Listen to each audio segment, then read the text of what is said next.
In this video, you're going to know what to expect when entering the US port of entry as an international student on an F1 visa or J1 visa.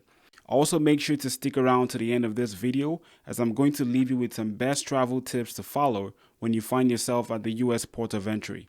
Coming right up. Hey, it's Chuki here from SojourneringScholar.com, the trusted resource for international students and working professionals in the US. Every traveler entering the US must first be inspected at a US port of entry by a Customs and Border Patrol officer. These US ports of entry could be at an international airport or a seaport, or in the case of a traveler who's entering the US by land, it would be at the border between the US and Mexico, or the border between the US and Canada. Now, what you need to understand as someone in possession of a non-immigrant US visa is that your ability to enter the US is at the sole discretion of a US customs officer who's going to inspect you at a US port of entry. The simple fact that you're in possession of a US visa does not grant you any rights of entry into the US, and for a host of reasons, a US customs officer could deny you entry. Some of the reasons why you may be denied entry into the US include health-related reasons, or the fact that you might have a criminal record in your home country, or in some cases you might have violated your status while in the US, or you might be trying to enter the US using fraudulent documents. So what exactly could you expect as an international student entering the US on an F1 visa or J1 visa? I'm going to use the example of an international student who flies into the US. So if your mode of entry into the US is going to be by a seaport or at a land border crossing, your experience might be slightly different. Also keep in mind that this is a typical US entry experience, and in some cases your experience could be different depending on what country you're coming from or what US port of entry you're going to be flying into. You would want to make sure to complete the US declaration form that's handed to you by your flight attendant on your flight to the US. This form has a front page and a back page, so make sure that you've answered all the questions truthfully. You can find a link in the description section below that takes you to the US Customs and Border Patrol's website describing what types of items are prohibited and restricted from the US. Once you get off the plane, all passengers will be headed towards primary inspection, where you interact with the U.S. Customs officer. You would notice that there are separate lanes for non-U.S. citizens and U.S. citizens. You would want to get into the lane for the non-U.S. citizens. While waiting in line at the primary inspection booth, it's best to assemble the following documents and have them ready to be handed to the customs officer. These documents are going to be your foreign passport,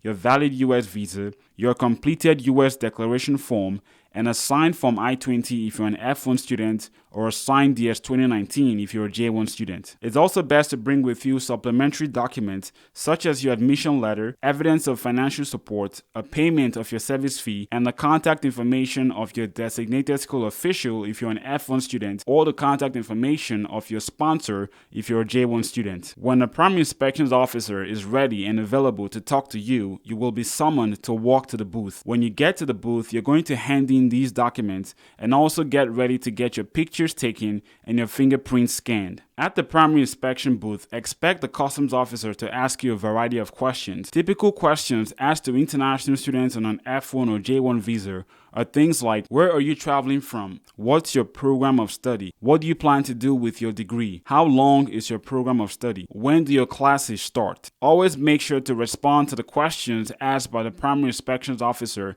as truthfully and accurately as you can. Now keep in mind that as an international student entering the US on an F1 or J1 visa, you're not supposed to do so if the start date of your program is more than 30 days in advance. If you must enter the US more than 30 days from the start date of your program, then you can do so on a US tourist visa. However, in order for you to be admitted into the US as a student status, you would have to depart the US on your US tourist visa and return to the US on either an F1 or J1 visa. A typical entry experience at the primary inspection booth doesn't last longer than 10 minutes. Generally, most US customs officers at the primary inspection booth are very professional and in some cases could be quite friendly and welcoming. Now, while at the primary inspection booth, you have to declare any food items you're bringing into the US, or if you're in possession of money above 10,000 US dollars. If you're successful at the primary inspection booth, the US customs officer will stamp your passport and your declaration form. This stamp on your passport is called your admission stamp,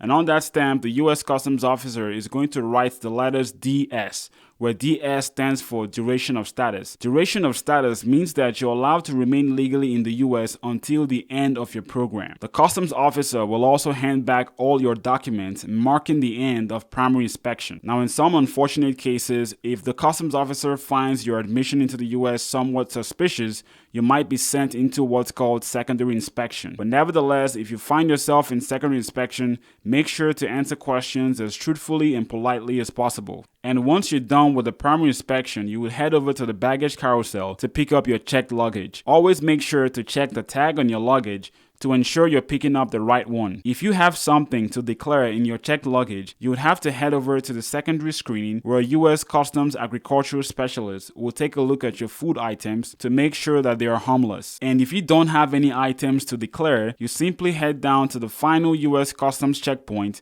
You hand in your customs declaration form, and that marks the end of the customs inspection process. And that's it. You've been officially admitted to the US. Now, in the case that you have a connecting flight, you would have to check in your luggage once again before you head over to the gate to board your flight. Otherwise, you can proceed to the arrival lobby of the airport to get ground transportation to your final destination. So these are the best tips for F1 or J1 international students entering the US port of entry at an international airport. Tip number 1, make sure to carry required documents such as your I-20 and all other supplementary documents like admission letter and evidence of financial support in your carry-on luggage. Do not put this document in your checked luggage, as you're not going to have access to your checked luggage until you're done with primary inspection. Tip number 2, flight delays could always occur anywhere in your travel itinerary, so make sure to leave enough time for customs inspection if you plan to catch a connecting flight after going through US Customs. Tip number 3, it's okay to be anxious when talking to a US Customs officer,